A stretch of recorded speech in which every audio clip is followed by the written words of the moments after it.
کر بیٹھا ہوں، بے ادبی کر بیٹھا ہوں۔ اپنی زبان میں نرمی لائے نا۔ کسی بڑے اس کو نا سمجھدار آدمی نے ایک بات کہی ہے کہ میٹھا کھانے سے شوگر ہوتی ہے، میٹھا بولنے سے شوگر نہیں ہوتی۔ میٹھا بولنا شروع کر دو نا یار، میٹھا بولنا ہی چھوڑ دیا ہم نے۔ میٹھے بول اپنائیں، سب کے ساتھ پیار سے بات کریں۔ کچھ لوگوں کا انداز ہی بڑا روب والا ہوتا ہے، اور پھر کیا ہوتا ہے، کہتے ہیں نا زبان میں ہڈی ہوتی نہیں مگر کئی ہڈیاں توڑوا دیتی ہے۔ زبان میں تلوار نہیں مگر خون بہا دیتی ہے۔ کسی کی تلوار کا وار جو ہونا اس کا زخم بھر جاتا ہے مگر زبان کا زخم نہیں بھرتا ہے۔ تو زبان کا اچھا استعمال، ادب۔ آج یہ درس لے کے جاؤ کہ انشاءاللہ۔ اچھا اب ادب کیسے ملے گا؟ با ادب لوگوں کے ساتھ بیٹھ کر ملے گا۔ تو الحمدللہ دعوت اسلامی کا ماحول جہاں آپ کو ادب ہی سکھایا جاتا ہے، بچوں سے بھی شفقت کرنی ہے، بڑوں سے بھی پیار سے بات کرنی ہے، بزرگوں سے کیسے بات کرنی ہے، اولیاء، صحابہ، اہل بیت، ازواج مطہرات، امہات المومنین، ادب ہی کی بات آپ کو ملے گی۔ بے ادبی کا اسٹائل ہے ہی نہیں۔ تو یہاں رہو، انشاءاللہ با ادب بن جائیں گے۔ ہم اللہ سے دعا کرتے ہیں، نبی پاک کی بارگاہ میں التجا کرتے ہیں کہ حضور ہمیں اپنے با ادب غلاموں میں ہی شامل رکھیے گا۔ بڑا پیارا شعر ہے نا کلام کا، محفوظ شاہ رکھنا صدا بے ادبوں سے، محفوظ شاہ رکھنا صدا بے ادبوں سے، اور مجھ سے بھی سرزد نہ کبھی بے ادبی۔ تو انشاءاللہ با ادب رہیں گے انشاءاللہ۔ اب دوسرا درس اس واقعے سے کیا ملتا ہے؟ سبحان اللہ، بسم اللہ الرحمن الرحیم۔ ایک آیت، اس کا کمال ہی اور ہے، اس کے راز ہی اور ہیں، اس کے اسرار ہی اور ہیں۔ قرآن پاک کی تو شان ہی نرالی ہے، مگر آج فقط کچھ باتیں میں آپ کو اللہ کے اس مبارک کلام کی اس ایک آیت کے رموز، اسرار، سیکرٹس، فضائل سنے تو عقل حیران ہو جاتی ہے۔ سبحان اللہ، بے ایمانوں کو ایمان دینے والی یہ آیت ہے۔ ذرا واقعہ سنیے گا۔ ایک یہودی تھا، نان مسلم، ایک یہودن پر عاشق ہو گیا، اور عشق مجازی کا اس پر ایسا غلبہ ہوا کہ یہ مجنون جیسا ہو گیا۔ نہ کھانے پینے کا ہوش تھا، نہ آرام کرتا تھا، بڑا پریشان۔ اس زمانے میں اللہ کے ایک ولی تھے، حضرت عطا رحمت اللہ تعالی علیہ۔ ان کے پاس آیا اور کہا کہ حضور میں بہت پریشان ہوں، وہ فلاں سے عشق ہو گیا ہے، چین ہی نہیں آتا۔ آپ اللہ والے تھے، آپ نے ایک کاغذ کے ٹکڑے پر بسم اللہ الرحمن الرحیم لکھا اور کہا یہ کھا جاؤ۔ اس نے وہ کاغذ کا ٹکڑا نگل لیا کہ شاید میرا کام بچ جائے گا۔ سچی بات ہے، اس کا کام بن گیا۔ ہوا یہ کہ جیسے ہی اس نے کاغذ کو نکلا نا، اس کے دل کی دنیا ہی بدل گئی، ایمان کی مٹھاس ملنے لگی، اور اس کے دل میں نور ظاہر ہو گیا۔ عورت کے عشق کو چھوڑا اور کہتا حضور بس اب مجھے کچھ اور نہیں چاہیے، جس رب کا نام اندر گیا ہے اب کلمہ پڑھائیے، مجھے مسلمان کر دیجئے۔ صرف بسم اللہ الرحمن الرحیم کاغذ پہ لکھا ہوا پیٹ میں جاتا ہے۔ اب اس یہودن کو پتہ چل گیا کہ میرا عاشق تو مسلمان ہو گیا ہے۔ وہ بھی حضرت کی بارگاہ میں آئی اور کہا کہ میں ہی وہ عورت ہوں کہ جس کے عشق میں وہ مبتلا تھا، وہ مسلمان ہو گیا ہے۔ اب مجھے خواب میں روزانہ کوئی کہنے والا کہتا ہے کہ اگر تجھے جنت میں اپنا ٹھکانہ دیکھنا ہے نا تو جا اور حضرت عطا کے پاس جا، تجھے اپنا جنت میں ٹھکانہ دکھائیں گے۔ تو حضرت میں آپ کے پاس آئی ہوں، بتائیے جنت کہاں ہے؟ حضرت عطا نے کہا کہ جنت کا ارادہ ہے تو پہلے تجھے اس کا دروازہ کھولنا پڑے گا نا، جنت میں جانا ہے تو ڈور اوپن کر۔ تو وہ کہتی جنت کا دروازہ میں کیسے کھولوں؟ فرمایا بسم اللہ الرحمن الرحیم پڑھ۔ آپ نے فرمایا جنت کا دروازہ کھولنا ہے نا، بسم اللہ الرحمن الرحیم پڑھ۔ جیسے ہی اس نے بسم اللہ الرحمن الرحیم پڑھا، دل میں نور بڑھنے لگ گیا۔ کہتی حضور بس اب مجھے اسلام میں داخل کیجئے۔ اس نے کلمہ پڑھا اور بسم اللہ شریف کی برکت سے وہ بھی مسلمان ہو گئی۔ اسی رات جب وہ نو مسلم خاتون جو ہے رات کو سوئی تو خواب میں جنت میں داخل ہوئی، خوبصورت محل دیکھا، گنبد دیکھے، ایک گنبد پر لکھا تھا بسم اللہ الرحمن الرحیم لا الہ الا اللہ محمد الرسول اللہ۔ عورت نے یہ الفاظ پڑھے تو کسی پکارنے والے نے کہا اے پڑھنے والی، اللہ پاک نے یہ سب تجھے عطا فرما دیا ہے۔ ہائے ہائے ہائے، بسم اللہ کی برکت ہے، ہم نے پائی جنت ہے، کتنی اچھی قسمت ہے، یہ سب رب کی رحمت ہے۔ تو بسم اللہ الرحمن الرحیم کی تو کیا ہی بات ہے پیارے اسلامی بھائیوں۔ ایک پوری آیت، یہ یاد رہے، شاید بہت سارے لوگوں کو پتہ نہیں ہوتا کہ 2 سورتوں کے درمیان فاصلے کے لیے بسم اللہ الرحمن الرحیم کو اتارا گیا، اور یہ آیت قرآن پاک میں ایک جگہ قرآن کا حصہ بھی ہے، پارہ 19 سورہ نمل، اور یہ آیت کا حصہ ہے، اور اس کے معنی کیا ہے؟ اللہ کے نام سے ہے جو نہایت مہربان رحم والا۔ اچھا، اس کی فضائل کیسے کہ صحابی رسول حضرت جابر بن عبداللہ رضی اللہ تعالیٰ عنہ فرماتے ہیں کہ جب بسم اللہ شریف نازل ہوئی نا تو بادل مشرق کی طرف دوڑے، بادل مشرق کی سمت دوڑے، ہوائیں رک گئیں، سمندر کو جوش آ گیا، چوپایوں نے غور سے سننے کے لیے اپنے کان لگا دیے، اور شیطانوں کو آسمان سے پتھر مارے گئے، اور اللہ پاک نے فرمایا مجھے میری عزت و جلال کی قسم، جس چیز پر بسم اللہ الرحمن الرحیم پڑھی گئی میں اس میں برکت دوں گا۔ کاروباری لوگ بیٹھے، برکت چاہیے نا، کاروبار میں، رزق میں، معاملات میں، بسم اللہ کو تھام لو۔ سبحان اللہ، آپ کو اندازہ ہے کہ بسم اللہ الرحمن الرحیم میں جامعیت کتنی ہے؟ سنتے جائیے۔ اللہ پاک نے بعض انبیاء کرام پر مختلف کتابیں اور صحائف نازل فرمائے جن کی تعداد 104 ہے، ٹھیک ہے؟ ان میں سے 60 صحیفے حضرت شعیب علیہ السلام پر، 30 صحیفے حضرت ابراہیم علیہ السلام پر، 10 حضرت موسیٰ علیہ السلام پر تورات شریف اترنے سے پہلے نازل ہو گئے تھے۔ پھر 4 بڑی کتابیں ہیں، تورات شریف، زبور شریف، انجیل مقدس اور قرآن مجید، ٹھیک ہے؟ اچھا، ان تمام صحیفوں کے مضامین قرآن پاک میں ہیں۔ قرآن پاک کے سارے مضمون سورہ فاتحہ میں ہے، اور سورہ فاتحہ کا سارا مضمون بسم اللہ الرحمن الرحیم میں ہے۔ اور سنو، بسم اللہ الرحمن الرحیم کا سارا مضمون بسم اللہ کے حرف با میں موجود ہے، اور اس کے معنی کیا ہے؟ بی کان ما کان و بی یکون ما یکون، یعنی جو کچھ بھی ہے مجھ یعنی اللہ پاک ہی سے ہے، اور جو کچھ ہوگا مجھ یعنی اللہ پاک سے ہی ہوگا۔ اللہ اکبر، یہ کمال ہے بسم اللہ الرحمن الرحیم کا کہ تمام صحیفوں اور قرآن مجید کا نچوڑ اس کے اندر موجود ہے۔ اور سبحان اللہ، بسم اللہ کے فضائل کتنے! امام فخر الدین رازی رحمۃ اللہ تعالی علیہ فرماتے ہیں بسم اللہ الرحمن الرحیم کے 19 حروف ہیں، ٹھیک ہے؟ اور دوزخ پر عذاب دینے والے فرشتے بھی 19 ہیں۔ تو آپ فرماتے ہیں کہ امید ہے ایک ایک حرف کی برکت سے ایک ایک فرشتے کا عذاب دور ہو جائے گا۔ بسم اللہ پڑھتے رہا کرو۔ اچھا، آپ فرماتے ہیں دن میں کتنے گھنٹے؟ دن رات میں 24 گھنٹے ہیں۔ فرماتے 5 گھنٹے 5 نمازوں میں گھیر لیے، 19 گھنٹوں کے لیے بسم اللہ الرحمن الرحیم کے 19 حروف عطا فرمائے۔ پس جو خوش نصیب بسم اللہ الرحمن الرحیم کا ورد کرتا رہے اور نماز 5 وقت پڑھتا رہے، اس کا ہر گھنٹہ عبادت میں کاؤنٹ ہوتا رہے گا۔ تو یہ کمال کا وظیفہ ہے۔ نارملی ہماری توجہ اس طرف نہیں جاتی ہے۔ اچھا، بعض اوقات ہم لوگ کہتے ہیں ہمارے کام ادھورے رہ جاتے ہیں، کام شروع کرتے ہیں، ڈیل بنتے بنتے رہ جاتی ہے، کام ادھورا رہ جاتا ہے، پوری نہیں ہو پاتی ہماری بات۔ سنیے، اللہ پاک کے پیارے اور آخری نبی صلی اللہ تعالیٰ علیہ وسلم نے فرمایا جو بھی اہم کام بسم اللہ سے شروع نہیں کیا جاتا وہ ادھورا رہ جاتا ہے۔ غور فرمائیے، یہ کیسی محرومی ہے۔ اگر اچھے اور اہم کام سے پہلے بسم اللہ نہ پڑھی جائے تو کام ادھورے رہ جاتے ہیں، اس میں برکت نہیں ہوتی۔ اب ہو سکتا ہے کہ ذہن میں خیال آئے کہ میں تو بسم اللہ نہیں پڑھتا، پھر بھی کام پورے ہو جاتے ہیں۔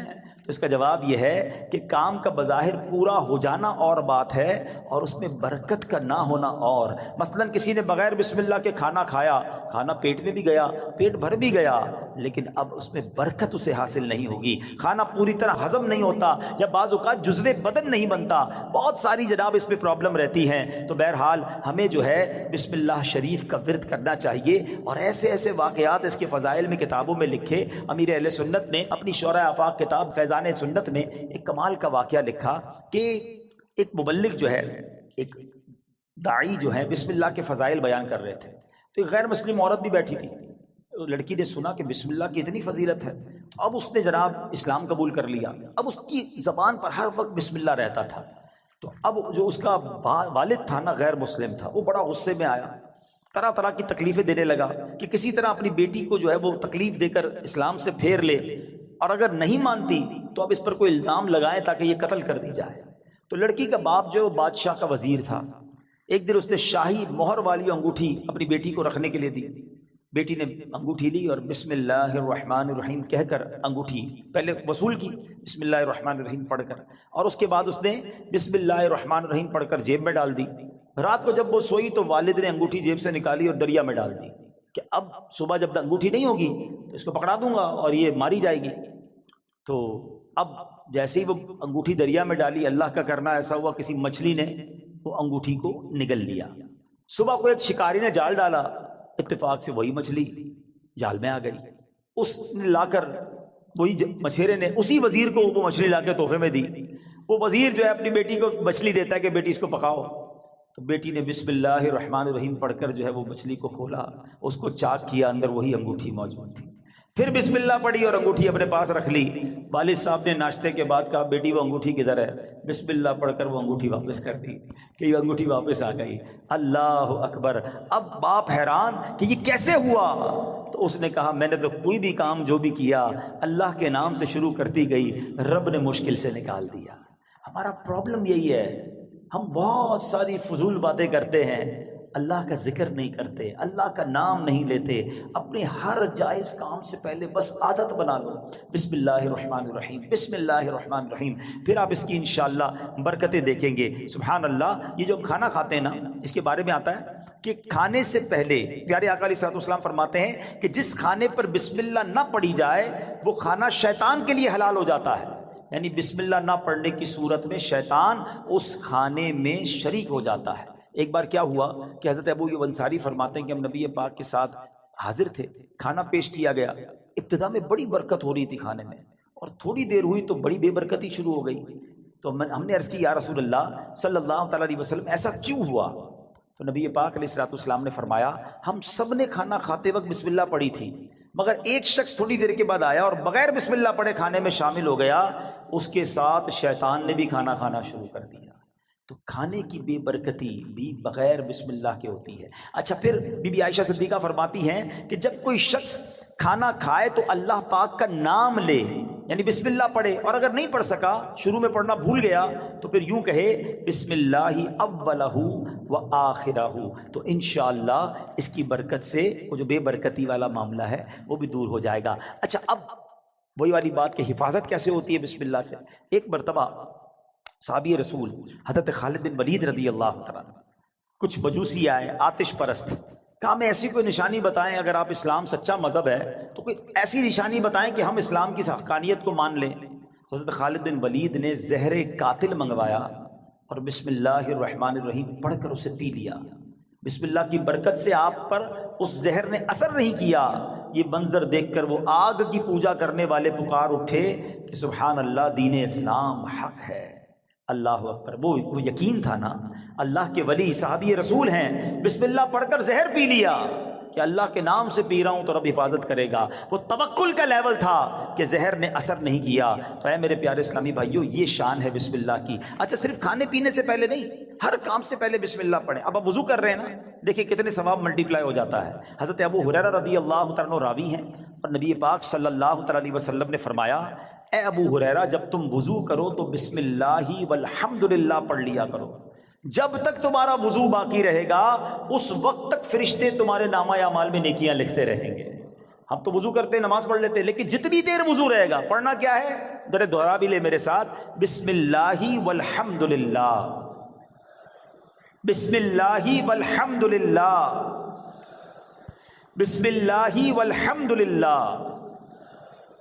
اچھا تفسیر نعیمی میں ایک اور جگہ کہاں بسم اللہ پڑھنا ہے، کہتے جو شخص کسی جانور پر سوار ہوتے وقت بسم اللہ اور الحمدللہ پڑھ لے تو اس جانور کے ہر قدم پر اس سوار کے حق میں ایک نیکی لکھی جاتی رہے گی. آپ جانور پر سواری نہیں کرتے، گاڑی میں بیٹھتے ہوئے پڑھ لیں بسم اللہ اور الحمدللہ، پھر پوری دعا بھی پڑھ لیں سبحان الذی سخر لنا، اگر وہ یاد ہے نہیں تو کم از کم بسم اللہ اور الحمدللہ ضرور پڑھ لے. اسی طرح جو کشتی میں سوار ہوتے وقت بسم اللہ اور الحمدللہ پڑھ لے، جب تک وہ اس میں سوار رہے گا اس کے لیے نیکیاں لکھی جاتی رہیں گی. ثواب کا میٹر ہے مگر ہم پڑھتے نہیں ہیں. اگر یہی ہمیں کوئی کہے کہ جناب آپ اپنی گاڑی میں بیٹھے اور بسم اللہ اور الحمدللہ پڑھ لیں، آپ آج کا پیٹرول فری ہو جائے گا، تو بندہ پھر بغیر بسم اللہ الحمدللہ پڑھے گا تو کبھی بھی نہیں بیٹھے گا. وہ چاہیے دنیا کا نفع بتاؤ مولوی صاحب، میں آپ کو آخرت کا نفع، نیکیوں کا نفع، ہر قدم پر ثواب کی آپ کو بشارتیں سنا رہا ہوں، تو پلیز اس وظیفے کو تھام لیجئے۔ اور ایک اور بات، اپنے بچوں کو بھی بسم اللہ کی عادت ڈالیں، یہ اللہ کو اتنا پسند ہے۔ آئے ہائے، ذرا واقعہ سنیے گا۔ حضرت عیسیٰ علیہ السلام جو ہے ایک قبر کے پاس سے گزرے، آپ اللہ کے نبی تھے، اللہ نے ایسی نگاہ دی تھی کہ آپ نے دیکھ لیا کہ قبر میں عذاب ہو رہا ہے۔ کچھ عرصے کے بعد آپ پھر وہاں سے گزرے تو قبر میں جو ہے وہ نور کی کرنیں ہیں، عذاب دور ہو گیا۔ تو آپ نے اللہ کی بارگاہ میں عرض کی کہ مولا، یہ پہلے عذاب اور اب اس کی قبر میں عذاب دور ہو گیا، نور برس رہا ہے، اس کا راز کیا ہے، سیکرٹ کیا ہے؟ سنو ذرا۔ اے وہ خوش نصیبوں جو اپنے بچوں کو قرآن پڑھاتے ہو، اے وہ خوش نصیبوں جن کے بچے حافظ بن رہے ہیں، اے وہ اسلامی بھائیوں تمہیں مبارک ہو جو بچے کو دین سکھاتے ہو۔ باپ گناہ گار، قبر میں عذاب ہو رہا تھا، اللہ کی طرف سے ارشاد ہوا جب یہ انتقال کیا نا اس بندے نے، بڑا گناہ گار تھا، اس کی وجہ سے عذاب ہو رہا تھا، لیکن جب اس کا انتقال ہوا اس وقت اس کی وائف جو تھی پریگننٹ تھی، امید سے تھی، اس کے انتقال کے بعد لڑکا پیدا ہوا۔ کچھ عرصے کے بعد یہ لڑکا اتنا بڑا ہو گیا کہ اس کی ماں نے اسے مدرسے بھیجا، مکتب بھیجا، استاد نے بچے کو بسم اللہ پڑھائی۔ اے موسیٰ، مجھے حیا آئی، مجھے شرم آئی کہ میں اس شخص کو زمین کے اندر عذاب دوں جس کا بچہ زمین کے اوپر مجھے رحمان اور رحیم کے نام سے پکار رہا ہے۔ ہائے ہائے ہائے، میرا بچہ قرآن پڑھے اور میری قبر میں رحمتوں کی برسات ہو جائے، اور مجھے کیا چاہیے؟ خدا را اپنے بچوں کو قرآن پڑھاؤ۔ ہم لوگ آج لگ گئے، دوڑ میں لگ گئے، جناب فلاں یونیورسٹی، فلاں کالج، فلاں ڈگری، فلاں پی ایچ ڈی، فلاں software. We are not against, ہم دعوت اسلامی والے دنیا کی پڑھائی کے خلاف نہیں ہیں، لیکن دنیا کے پیچھے اتنا تو مت بھاگو نا کہ ہم اپنے دین کو ہی بھول جائیں، ہمارے بچوں کو قرآن ہی نہ آئے، ہمارے بچے حدیث ہی نہ جانے، ادب ہی نہ جانے۔ آج جناب بہت زیادہ ہم آگے دنیا کی طرف چلے گئے۔ میں 2-3 ایگزامپل دیتا ہوں، اگر آپ کو لگتا ہے ایسا نہیں ہے تو کبھی گھر میں ڈنر پر بیٹھے ہو، بچے ساتھ ہو، فیملی ساتھ ہو، ایک چھوٹا سا ٹیسٹ لو نا اپنے بچوں اور فیملی کا۔ چلو بچوں آج ایک چھوٹا سا ایک ٹیسٹ لیتے ہیں، وہ انٹرسٹ بھی لیں گے، بیٹا جاؤ کاپی پینسل لے کر آ جاؤ، ٹھیک ہے؟ ان کو کہیں بیٹا پہلے صفحے پہ لکھو کہ تمہیں کتنے کرکٹرز کے نام یاد ہیں۔ تو ہو سکتا ہے کسی کا بیٹا یہ بھی کہے گا ابا جان صرف نام لکھنے ہیں، آگے ریکارڈ بھی لکھنے ہیں، وہ بھی یاد ہوتے ہیں، ٹھیک ہے؟ اچھا بیٹا اگلے صفحے پہ لکھو کہ مزید کتنے اداکاروں کے نام یاد ہیں۔ معاذ اللہ، تو شاید 2-3 صفحے بھر دیے جائیں گے، گلوکاروں کے نام، سیاستدانوں کے نام، 4-5 صفحے بھر گئے ہوں گے۔ اب پوچھنا بتاؤ کتنے نبیوں کے نام یاد ہیں، کتنے صحابہ کے نام اگلے صفحے پہ لکھو، اس کے اگلے صفحے پہ بیٹا لکھو کتنے ولیوں کے نام یاد ہیں۔ چھوٹا سا ٹیسٹ آپ کو بتا دے گا ہم کدھر جا رہے ہیں، ہمارے بچے کدھر جا رہے ہیں۔ ایک بات یاد رکھنا، میرا بیٹا میرے مرنے کے بعد گوگل، یاہو، فیس بک، واٹس ایپ، ٹویٹر، انسٹاگرام کھول کر ایصال ثواب نہیں کرے گا، اگر اسے قرآن پڑھنا آتا ہوگا تو وہ مجھے ایصال ثواب کرے گا۔ اپنے بچے کو قرآن سکھائیے، قرآن کی تعلیم دیجیے۔ اور پھر سبحان اللہ، کچھ لوگ کیا کرتے ہیں، اپنے بچوں کو دین سے دور کرتے ہیں، اور تھوڑے دنوں بعد جب بچہ جوان ہوتا ہے تو سر پکڑ کے رو رہے ہوتے ہیں کہ بچہ میرا ادب نہیں کر رہا، بچہ جناب بڑا عجیب عجیب باتیں کرنے لگ گیا۔ ہمارے پاس آتے لوگ، ہم پتہ غلطی کرتے ہیں۔ واللہ آپ اپنے بچے کو دین کے حوالے کر دو، جب وہ دین پڑھے گا تو دین اس بچے کو آپ کے حوالے کر دے گا۔ قرآن کہے گا ماں باپ کا ادب کرو، یعنی اف نہ کہنا۔ نبی پاک کی حدیث پڑھے گا تو وہاں سکھایا جائے گا کہ محبت سے اپنے ماں باپ کو دیکھو گے تو جنت کا ثواب ہے۔ ارے وہ اونچی آواز میں آپ سے بات نہیں کرے گا کہ ماں باپ ناراض ہو گئے، تو نبی پاک نے فرمایا جس کے ماں باپ راضی اس سے اس کا رب راضی، جس سے ماں باپ ناراض اس سے اس کا رب ناراض۔ تو پتہ یہ چلا بچہ دیندار بن گیا تو انشاءاللہ میرا بھی با ادب بن جائے گا، بچہ میرا بھی فرما بردار بن جائے گا۔ اگر میں نے اپنے بچے کو دین سے دور کیا تو کبھی وہ میرے ہی آگے کھڑا ہو جائے گا۔ دنیا میں ایک دستور سا بن گیا ہے، سب کے لیے نہیں کہتا مگر میجورٹی ایسا دیکھا گیا کہ جب بچہ دنیا میں ترقی کرتا ہے نا تو ماں باپ کو ڈر لگتا ہے کہ کہیں بچے کو برا نہ لگ جائے، بڑا افسر ہے، بڑا جناب نام والا ہے، بڑی ڈگری والا ہے، سب کے لیے نہیں کہہ رہا ہے، ماں باپ ڈرتے ہوئے بات کرتے کہ جناب برا نہ لگ جائے۔ اور جب بچہ دین میں بڑا ہو جاتا ہے نا، عالم بن جائے، مفتی بن جائے، تو اب اس عالم اور اس مفتی کو ڈر لگتا ہے کہ کہیں میرے ماں باپ ناراض نہ ہو جائے۔ یہ فرق سمجھو۔ تو اپنے بچے کو قرآن پڑھائیے، دین سکھائیے، یہ بچہ آپ کا نیک بن گیا نا، خدا نہ خواستہ اگر میرے گناہوں کی سبب اگر کوئی گڑبڑ قبر میں ہو بھی گئی نا، تو نیک اولاد کی دعا، نیک اولاد کا عمل جو ہے وہ انشاءاللہ مغفرت کا ذریعہ بن جائے گا۔ تو اپنی اولاد کو اپنے لیے ہمیں صدقہ جاریہ بنانا ہے۔ سبحان اللہ، مولا علی شیر خدا نے ایک بڑا پیارا وظیفہ دیا، اور شاید اب جو میں وظیفہ بتانے جا رہا ہوں جتنے لوگ یہاں موجود ہیں سب کو اس وظیفے کی ضرورت ہے۔ مولا علی شیر خدا کرم اللہ تعالی وجہ الکریم سے بیسیکلی تو یہ روایت ہے، وظیفہ تو نبی پاک علیہ الصلوۃ والسلام نے عطا فرمایا۔ آقا فرماتے اے علی میں تمہیں ایسے کلمات نہ بتا دوں جنہیں تم مصیبت کے وقت پڑھ لو؟ عرض کیا حضور ضرور، ارشاد فرمائے میری جان آپ پر قربان، تمام اچھائیاں ہم نے آپ ہی سے تو سیکھی ہیں۔ پیارے آقا علیہ الصلوۃ والسلام نے فرمایا جب تم کسی مشکل میں پھنس جاؤ اس طرح پڑھو، بسم اللہ الرحمن الرحیم ولا حول ولا قوت الا باللہ العلی العظیم، پس اللہ پاک اس کی برکت سے جن بلاؤں کو چاہے گا دور فرما دے گا۔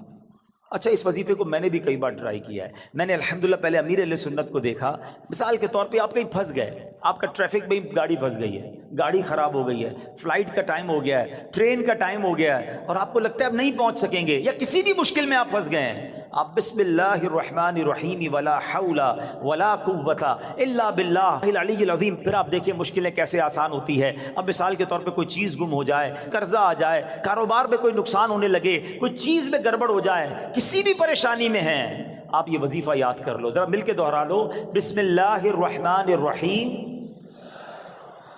ولا حول ولا قوت الا باللہ العلی العظیم۔ تو یہ بڑے کمال کا وظیفہ ہے۔ ہاں اچھا، اب بیماری کے بہت ساری بیماریوں کا علاج ہے، آخری بیان کے اینڈ میں ایک دو باتیں تاکہ تعویذ وظیفہ بھی مل جائے، آپ کو فائدہ رہے گا۔ ایک شخص کو بخار آ گیا تو حضرت شیخ فقی ولی عمر بن سعید رحمۃ اللہ تعالی علیہ کی ان کی عیادت کے لیے آئے، جاتے ہوئے ایک تعویذ عنایت فرمایا کہ آپ کھول کر مت دیکھنا۔ ان کے جانے کے بعد اس نے تعویذ پہنا تو بخار فوراً چلا گیا، اس سے رہا نہیں گیا، اس نے تعویذ کھولا کہ ایسا کیا لکھا کہ یوں بخار چلا گیا، تو اس میں بسم اللہ الرحمن الرحیم لکھا تھا۔ دل میں وسوسہ آیا تو یہ تو کوئی بھی لکھ سکتا ہے، ابھی عقیدت میں کمی آئی تو فوراً بخار بڑھنا شروع ہو گیا۔ ٹیسٹ کرتے نا لوگ، اللہ والوں کا بھی ٹیسٹ کرتے ہیں، ایسے بھی لوگ ہیں۔ ابھی اس نے سوچنا شروع کیا تو بخار بڑھ گیا، پھر حضرت کی بارگاہ میں دوڑا گیا کہ حضور معاف کر دیں، میں نے تو جو ہے وہ تعویذ کھول دیا تھا، تو آپ تو اللہ والے تھے، آپ نے دوبارہ تعویذ لکھ کر دیا۔ اس کے ہاتھ جیسے ہی اس کو باندھا تو پھر اس کا بخار چلا گیا۔ اب کی بار دیکھنے سے منع کیا، مگر ڈر کے بارے کھول کر نہ دیکھا، بالآخر سال کے بعد کبھی جا کے کھول کر دیکھا تو اس میں بسم اللہ الرحمن الرحیم ہی لکھا ہوا تھا۔ تو سبحان اللہ، اس کی خوب برکتیں ہیں۔ اور بتایا گیا کسی کی نکسیر پھٹ جائے نا، بعض اوقات خون نکل رہا ہوتا ہے، تو پیشانی سے بسم اللہ الرحمن الرحیم لکھنا شروع کرے اور ناک کی نوک تک، یعنی یہاں سے لکھنا شروع کرے اور یہاں تک ختم کرے، تو انشاءاللہ عز و جل اس کی جو ہے وہ خون آنا جو ہے وہ بند ہو جائے گا۔ بہرحال بہت سارے وظائف ہیں، ایک اور وظیفہ آخر میں لے لیں۔